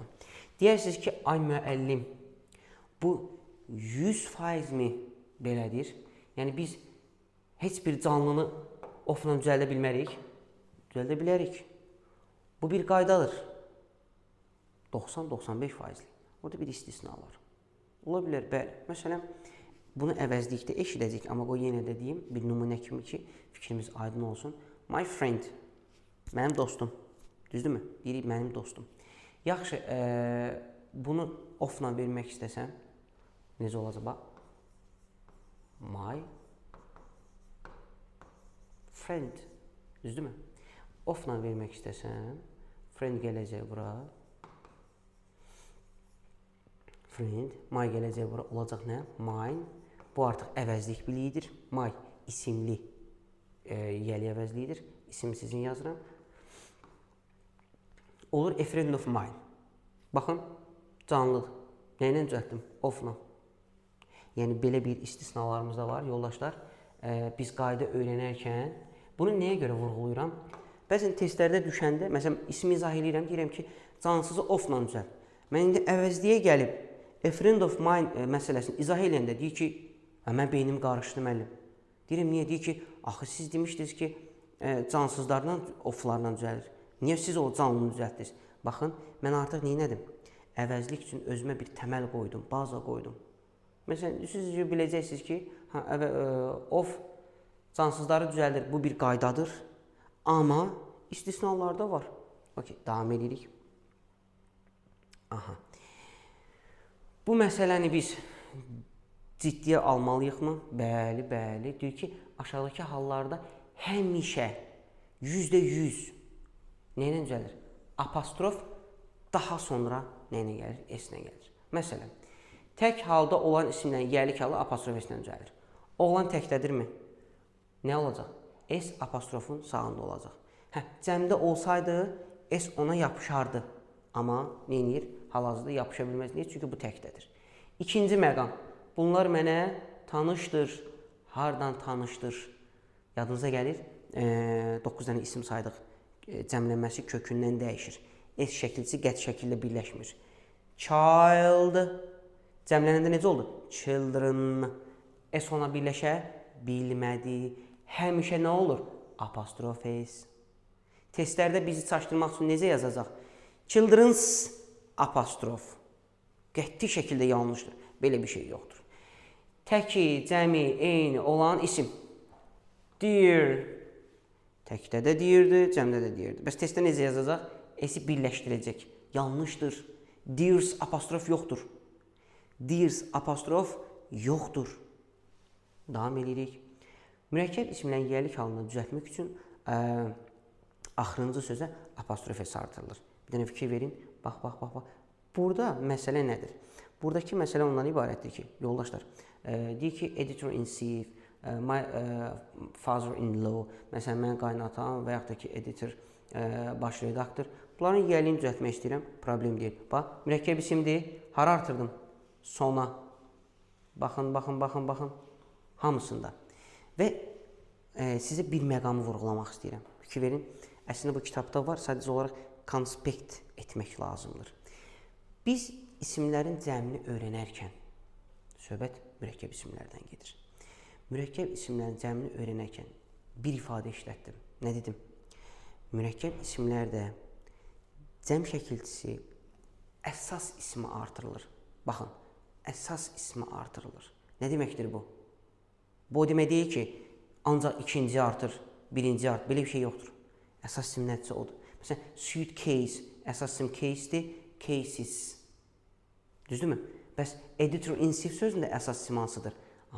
Bu editor. Çox maraqlı bir məqam. Suitcase color təkdədir. Cəmdə düzəltmək istəsəm, S-i keçidib yapışdırıram case-ə, suitcases. Bax, suitcases. Amma fikir verin.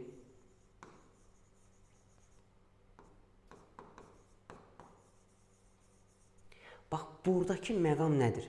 Buradakı məqam ondan ibarətdir ki, biz ismi nəyə artır? Bax, məsələn, bu ismin cəmiyyəliyi necə düzəldərəm? Beləmi? Ki, testlərdə də belə verir. Qəti şəkildə xeyir. Bax, bu sizin buraxdığınız kobud səhvdir. Mən necə qeyd elədim? Həmişə cəm isim nəyə artırılır? Nəyə artırılır? Əsas ismə. Əsas isim burada hansıdır? Aha, artırdım. Bəs yelik? Yelik də. Yelik həmişə, baxın, istisnasız, həmişə sona artırılır. Bax, fikir verirsiniz, istəyir birləşik yazılsın, istəyir defislə yazılsın, istəyir ayrı yazılsın, fərq eləmir. Məsələn, ora mən letterbox yazsam, yenə də apostrof s yazacam. Yəni, sona yazacam. Amma cəmlənməni hara yazacam? Əsas ismim hansıdırsa o. Birləşik yazılanlarda ikinci hissədir.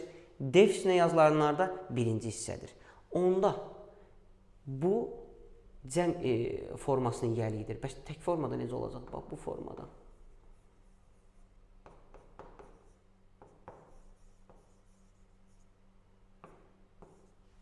A. Təkdə də, bax, bunu mütləq qeyd eləyək. Bax, bu ayrılmaz bir şeydir. Fadır. Deməli, yoldaşlar, fikir verin nəyə? Təki bu formada, cəmi bu formada. Bəs söhbət nə oldu? Deməli, S defislə olanlarda birinci hissəyə artırdıq. Aydındır. Yəni, bunun üstündə niyə görə belə çox vaxt itirirəm? Yəni, demək olar, əksəriyyətin buraxdığı səhvdir. Kim əgər bu videonu diqqətlə dinləsə, cani dildən qulaq assa, heç bir qayda, heç bir test ona çətin gələ bilməz. Yoldaşlar, çünki mən müəlliməm və illərlə sizin buraxdığınız səhvləri mən çox aydın bilirəm və ona görə deyirəm ki, baxın, bu səhvləri buraxmayasınız deyə. Deməli, yoldaşlar, gəldik digər bir bölməyə. Bunları biz dedik, əsas məsələn, vurğuladıq, davam eləyək, davam eləyək. Aha, gəldik, bax, bu məsələ. Gəlirik bura. Biz deyirik ki, xüsusi isimlər, xüsusi isim nədir? Varlığı tək olan isimlər. Məsələn, Brown. Brown xüsusi isimdir, varlığı təkdir. Təkdirsə, sizcə, mən Mr. Brown's apostrof deyə bilərəmmi? S-i yapışdırıb sonra apostrof qoya bilərəmmi? Təbii ki də xeyr, bu Brown'dan bir dənədir. Aydındır mı? Deməli, bu ola bilməz. Bəs yəliyi necə düzəldəcəm? Həmişə apostrof S ilə düzəldəcəksiniz. İstəyir Mr. olsun, Mrs. olsun, Miss olsun, doktor olsun, profesör olsun, fərqi yoxdur. Bunlar yəliyə qəti şəkildə təsir etmir. Yoldaşlar, bunlar yəliyə qəti şəkildə təsir etmir. Deməli, bunların yəliyi həmişə apostrof S ilə düzəldir. Bəs deyəsiniz ki, müəllim, bu hissə nədir? Bizdə soyad necə düzəlir? Ov, Yev, Zadə, Lili şəkilçisi ilə. Biz məsələn, Həsənov deyəndə bilirik ki, bu soyad. Həsən deyəndə bilirik ki, bu addır. Düzdürmü? Bəs İngilis onu necə bilir? İngilis bilir ki, adam adının qarşısında Z artiklı varsa, İngilis deyir ki, bu soyaddır. De Brown soyaddır. Və Z artiklı varsa adam adının qarşısında mütləq ona nə etməlidir? S əlavə olunmalıdır. Heç vaxt The Brown deyə bilməzsən. Bax, bu formada yaza bilmərik. Yanlışdır. Nə olmalıdır? S. Bax, bu hissəni silim. Çox aydın görəsiniz. The Browns apostrof. The Smiths apostrof. The Donalds apostrof. Fikir verirsiniz. Deməli, burada adam adına S şəkilçisi bir halda birləşə bilər. Əgər qarşısında Z artiklı varsa. Başqa şeylər olsa, qəti şəkildə. Yalnız nə ola bilər? Z artiklı ola bilər. Z varsa, S də var. Z yoxdursa, S də yoxdur. Bu qədər sadə. Və bunun yiyəliyi həmişə %100 S apostrofla düzəlir. Mən heç vaxt deyə bilmərəm. The Smith apostrof S yanlışdır. Yanlışdır. Davam eləyək.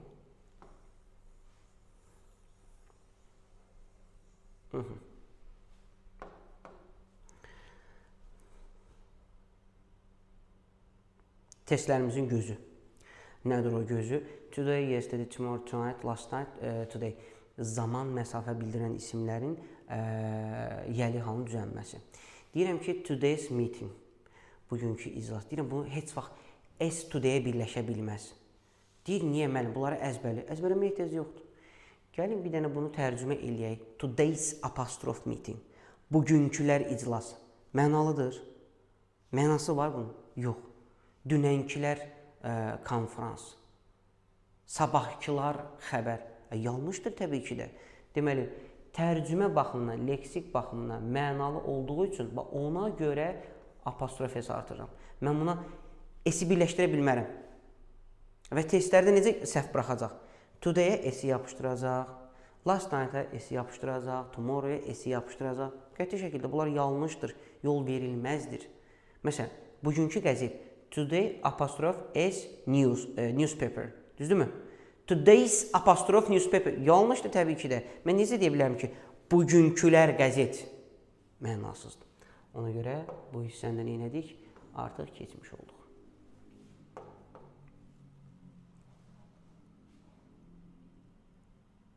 Aha.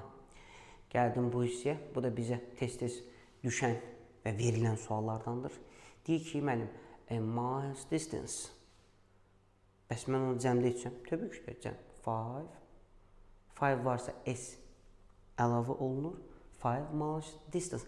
Bu necə tərcümə olur? 5 millər məsafə, xeyr. 5 millik.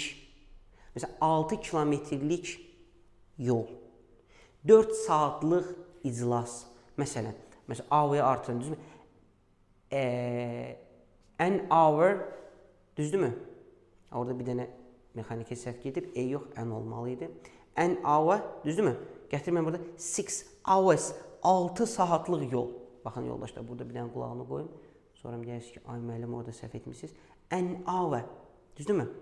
Niyə orada, bax, müdaxilə elədim, dedim səhv yazılıb? Çünki age ilə başlaya bilər. İndi mən bu nümunəni dərsimizin önündə misal çəkmişəm. Hour, bax, tələffüzə baxın, hour. Saitlə başlayırsa n artırıram, samitlə başlayırsa artırıram. Book, book, hour, an hour. Aydındırmı? Davam eləyək.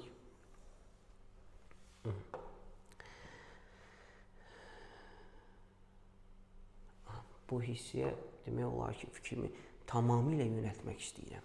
Tamamilə yönəltmək istəyirəm. Nəyə görə? Yoldaşlar, apostrof S, 1, 2, 3.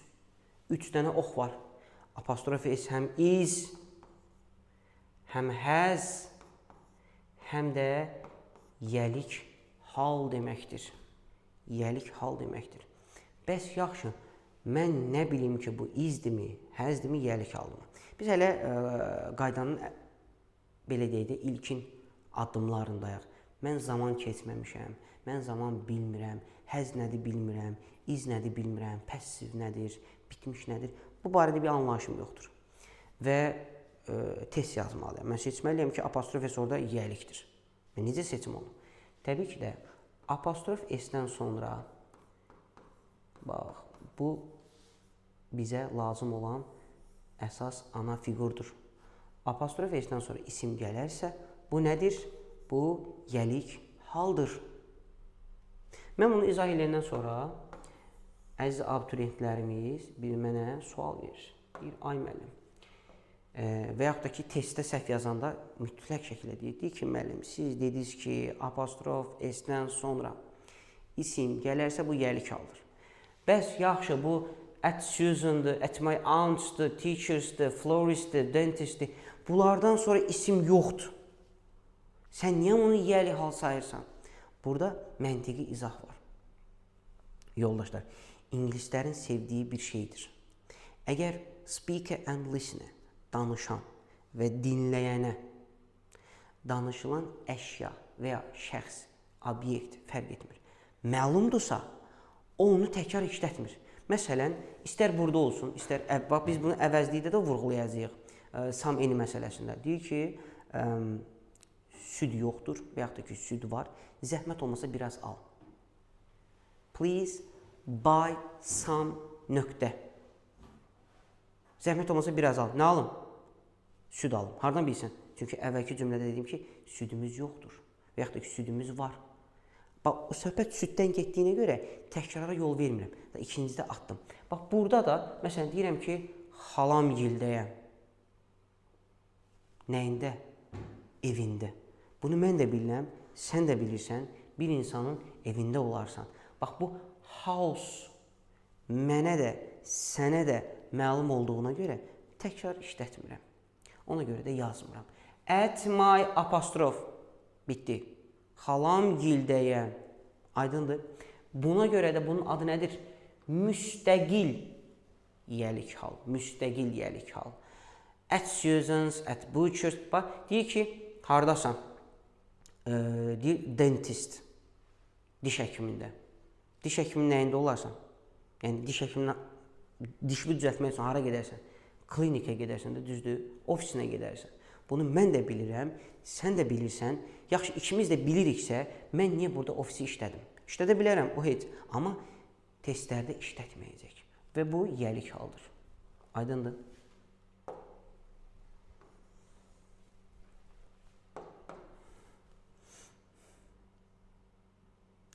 Yoldaşlar, bu 3 dənə məqama sizin fikrinizi çox yönəltmək istəyirəm.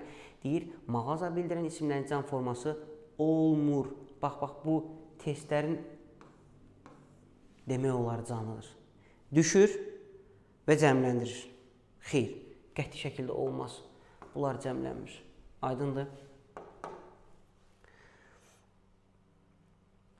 Bunlar bizim izah elədiklərimizdir. Məsələn, an hour lecture cəmləndirmək istəsən və yaxud da ki, few artırsan, S-i neyəcəm, əlavə eləyəcəm. Bu sadə bir sistemdir. Deyir, ölkə və şəhər adlarında isimlər apostrof S-lə düzəlir. Niyə? Niyə mən S yapışdıramıram? Yoldaşlar, ölkə adları xüsusi isimlərdir. Xüsusi isimlərin varlığı təkdir. Azərbaycandan bir dənədir. Ona görə mən onu cəmləndirə bilmərəm. Cəmləndirə bilmirəmsə, S ona yapışa bilməz. Sonra bax, fikir verin. Günəşdən, yerdən, aydan, təbii ki, bir dənədir. Baxın, mən bunu S necə atdım? Məsələn, günəşlər necə deyim? Yoxdur axı bu günəşdən. Bir dənədir. Ona görə həmişə apostrof S-lə düzələcək. Sonra əvəzlikdə bu məqamlar var. İnşallah ki, bunu əvəzlik keçəndə keçəcəyik. İç azə apostrof S. İç az S ona yapışa bilməz. Yoxdur belə bir versiyası. Somebody S apostrof ola bilməz. Sual verəsiz ki, müəllim, niyə? Cəmlənmə hansı qaydaya aiddir? İsimə. Bunlar nədir? Əvəzlik. Deməli, istisna olaraq yelik hal ola bilər. Bu başqa bir şeydir. Amma cəmlənmə, məsələn, dərəcə hansının hissəsinə aiddir? Sifətə, zərfə. Mən dərəcəni isimlə deyə bilərəm, feili dərəcələndirə bilərəm, müqayisə dərəcəsi, üstünlük dərəcəsi. Xeyr, bu sifətə özəl bir qaydadır. Cəmlənmə isimə özəl bir qaydadır. Təbii ki, də mən əvəzliyi cəmləndirə bilmərəm. Bəzi istisnalar var ki, məsələn, yelikləri mən əvəzliyə də artıra bilərəm. Yəni, problem deyil. Digər bir qlobal məsələ. Ad və soyad fərq eləmir. Sonu S ilə bitirsə, Thomas. Thomasın zaten özündə S var. Mən bunu yiyəlik kimi düzəltmək istəyirəmsə, necə eləyirəm? Thomas apostrof S. Thomasın kitabı. Thomasdan bir dənədir. Bu adamdır, bu insandır. Bir dənədir. Apostrof S. Bəs burada nədir? The Thomas. Artıq o Thomaslar soyad bildirir və S var burada. Bəs deyərsiniz ki, müəllim, testdə nə kimi səhv salacaq? Necə məni yanılda bilər? Mən necə çaşa bilərəm? Baxın, testdə sənə çaşacağın hissə budur. Toma. Bu nədir? Belə bir şey yoxdur. Bu Thomas'dır. S-i ya burada yazacaqsan, ya da burada yazacaqsan. Burada yazacaqsansa bu avtomatik olaraq The Thomas, Thomasların. Yox, burada olacaqsa olacaq adam adı. Bu hal-hazırda soyaddır. Bu da nədir? Adam adıdır. Aydındır? Yəni Dickens. S ya burada ya da burada. Fikir verirsiniz, bu cəm versiyasıdır, bu da tək versiyasıdır. Dickens apostrof S. Burada Dickens bir adamdır. Dickens apostrof artıq bu ailə soyadı bildirir. Buna da diqqətimizi yönəldirik.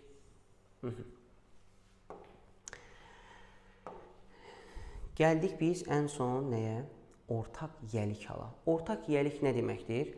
Burada iki şəxs var və burada bir əşya, bir insan, bir obyekt var. O həm Benjaminə aid ola bilər, həm Kate aid ola bilər və ya ortaq ola bilər. Deməli, buradakı məsələ nədir?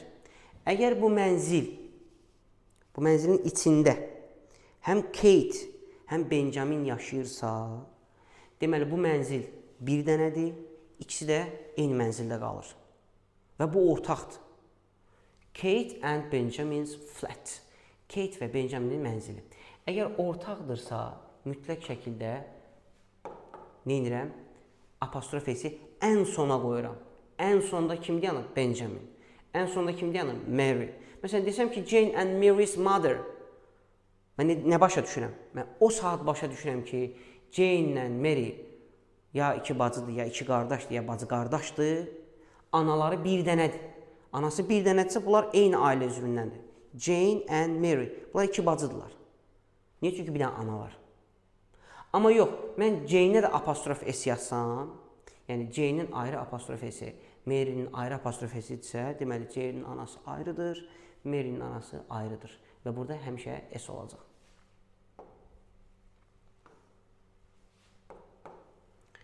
Gəldik bu hissəyə. John-a da apostrof S qoymuşam. Baxın, baxın, baxın, baxın. Jane-ə də qoymuşam. Bu nə deməkdir? Bu deməkdir ki, bu maşın ortaq deyil. John'un ayrı maşını var, Jack'in ayrı maşını var. Ayrı-ayrıdırsa, hərəsinə də ayrı-ayrı nə edirəm? Apostrof S qoyuram. John and Jane cars. Bax, görün, cars. Testlərdə necə səhv yazacaq? Hər ikisinə ayrı-ayrı apostrof S yazacaq, amma car təkdə yazacaq. Bax, bu formada. Yanlışdır. Niyə? Çünki neçədən apostrof S var? 2 dənə. Deməli, neçədən maşın olmalıdır? 2 dənə. Yəni, cars olmalıdır. Aydındır. Apostrof S-lər ayrıdırsa, isim cəmdədir. Yox, bir dənədirsə, isim təkdədir.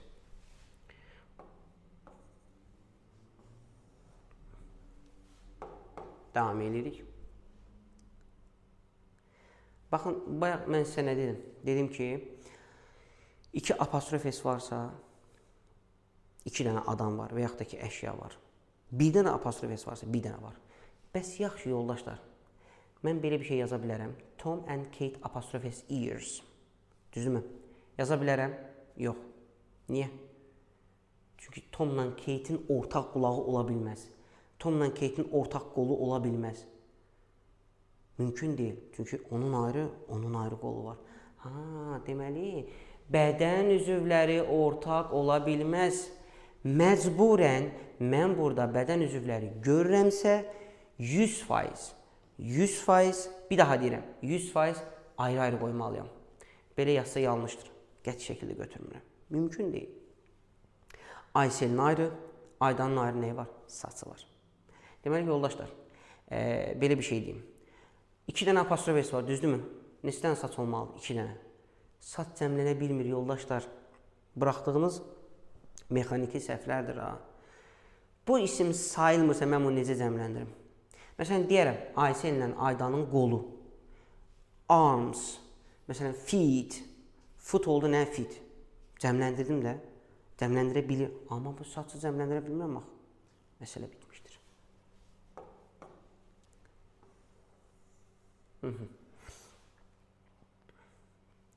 Bir dənə bu fikir verin. Yelik, hal, hesab olunmur. Burada alt-alta müddəaları bildirəcəm və onları əzbərləməyiniz çox yaxşı olacaq. Apostrof S-dən sonra got gələrsə bu əzbərdir. Bu nəyin asılışıdır? Has got. Məsələn, James got məsələ bitmişdir. Bu yelik deyil. Niyə? Çünki apostrof S-dən sonra got gəlir. Sonra nə deyir? Deyir ki, apostrof S-dən sonra been gələrsə o nədir? Has been. Biz hal-hazırda ilkin mərhələdə bu cədvəli bu formada anlamağa və onu əzbərləməyə möhtacıq. Niyə? Çünki bu bizim ilk qaydamızdır. Bizim zamandan, zərfdən anlayışımız yoxdur. Amma biz tez yazacağıq. Orada bizə deyəcək ki, məsələn, yelik halı seç. Məsələn, apostrof S-dən sonra got yazacaq. Axı, mən onu bilməliyəm. Amma bir yandan da deyirəm ki, mən feili bilmirəm, mən zərfi bilmirəm. Ona görə bu formada bir kompakt bir qayda çıxartmışam və sizə təqdim edirəm ki, rahatlıqla biz yeliyi yazaq. Zaten zamanı gələndə, biz zərfi keçəndə, biz feili keçəndə, feilin bitmişini və yaxud da ki, məchul dərsini keçəndə buna ehtiyac qalmayacaq. Niyə? Çünki biz artıq bilmiş olacaq. Amma hal-hazırda biz buna nəyi? Bu cədvəldən asılıyıq. Apostrof S-dən sonra been gələrsə, apostrof S-dən sonra zərf gələrsə, apostrof S-dən sonra already gələrsə, apostrof S-dən sonra söz önü gələrsə, Leyla's at. Apostrof S-dən sonra article gələrsə, bu fikrin what's the səhvdir. Apostrof S-dən sonra əvəzlik gələrsə, today's, my, my məsələ bitmişdir. Apostrof S-dən sonra sifət gələrsə, bax bu sifətdə biraz dayanıram. Niyə dayanıram? Çünki apostrof S-dən sonra sifət gələrsə və sifətdən sonra isim gəlməsə məsələ bitmişdir. Məsələn, deyir ki, belə bir şey yazım sizə.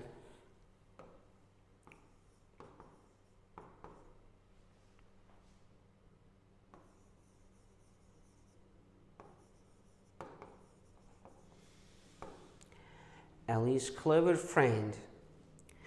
Apostrof S-dən sonra sifət gəlir. Fikir verin. Mən burada biraz dayanıram. Niyə? Çünki sifətdən sonra nə axtarıram? İsim. Əgər sifətdən sonra isim varsa, apostrof S isimə aiddirmi? Bəli, gəlibdir, yelikdir. Bu sifət də friend-ə aiddir, yelikdə. Amma bir dənə bu hissəyə baxın. The water apostrof S hot. Gözlədim, isim varmı? Yox. Nöqtə qoydu. Bitdi. Bu yelik deyil. Əgər sifətin arxasında isim yoxdursa, bu yelik hal deyil. Məsələn, mən bunu hal-hazırda belə etsəm, baba, buna bir nöqtə qoyuram. Əl apostrof S clever. Məsələ bitmişdir. Bu yelik deyil. Bu nədir? Əli ağıllıdır. Əli ağıllıdır. Əli is clever deməkdir bu. Amma cleverdən sonra isim yazsam, bəli, bu olacaq yelik hal. Əlinin ağıllı dostu, əlinin ağıllı qardaşı, əmisi oğlu fərq etməz. Yəni, bu isim burada varsa, sifət gəlməyinin problemi yoxdur. Amma isim burada yoxdursa, nöqtə qoymusansa, bu yelik hal deyil. Davam edirik. Apostrof S-dən sonra say gələrsə, apostrof S-dən sonra very gələrsə, eager to gələrsə. Bu eager to be siz nə deməkdir? Bu əslində to be-li ifadədir. İnşallah feil dərsini keçəndə orada görəcəksiniz ki, to be-li ifadələr var. To be interested in. Bax, bu da to be eager deməkdir. My friend is eager to help me. Bax, orada is eager to be-li ifadədir, yoldaşlar. Apostrof S-dən sonra always, yenə də deyirik, yəni orada zaten vurğulamışdıq, zərf gələrsə. Apostrof S-dən sonra just gələrsə, often gələrsə, məsələn, bu əvəzlikdə vurğulanası bir qaydadır, amma yenə də mən bunu mütləq şəkildə deməliyəm. It apostrof S nə deməkdir? It is deməkdir. Bu, bunun asılışı belədir. Konkret olaraq bu nədir? Bu yelik hal deyil. The apostrophe s there is deməkdir. Bu yelik hal deyil. Let apostrophe s let us deməkdir. Bax, məsələn, bu və birinci qayda apostrofesindən sonra got gələrsə, bu əzbərdir. Bu açılışdır. Amma yerdə qalan digərlərində necə ümumiləşdirə bilərəm? Apostrof S-dən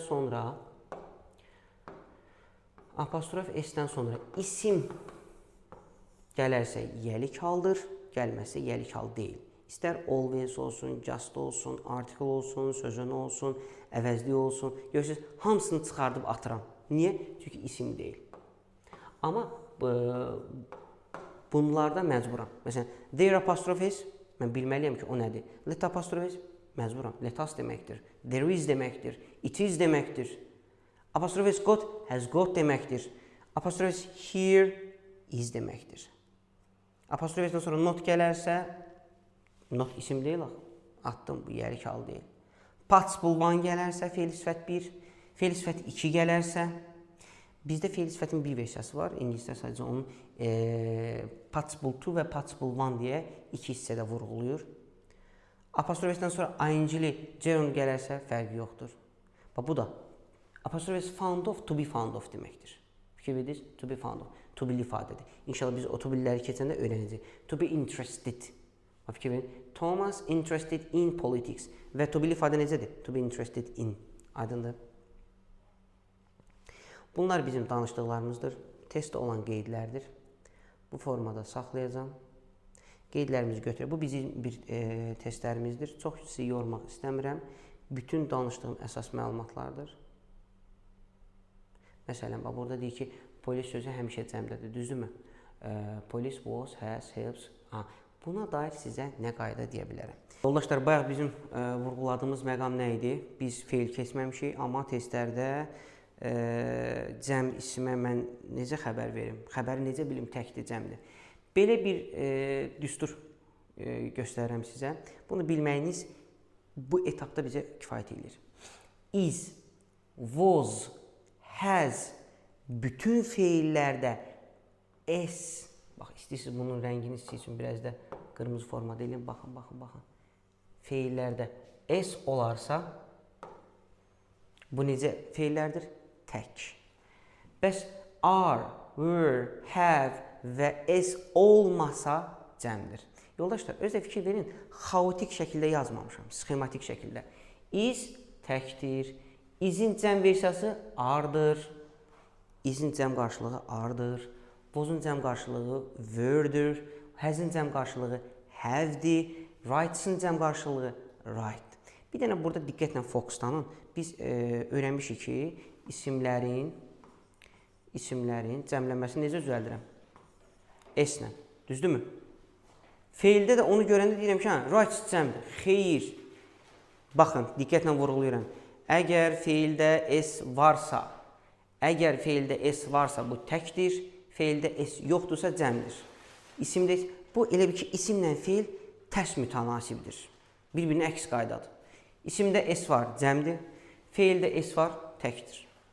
Bizim bugünə olan isim bölməmiz tamamilə yekunlaşmışdır. Heç bir qaranlıq nöqtə qalmadan kanalıma abunə olmağı unutmayın, bəyənməyi unutmayın. Paylaşaraq digər yoldaşlarımızın da bəhrələnməsinə vəsilə ola bilərik. Uğurlar, çox sağ olun. Bizi izləmədə qalın.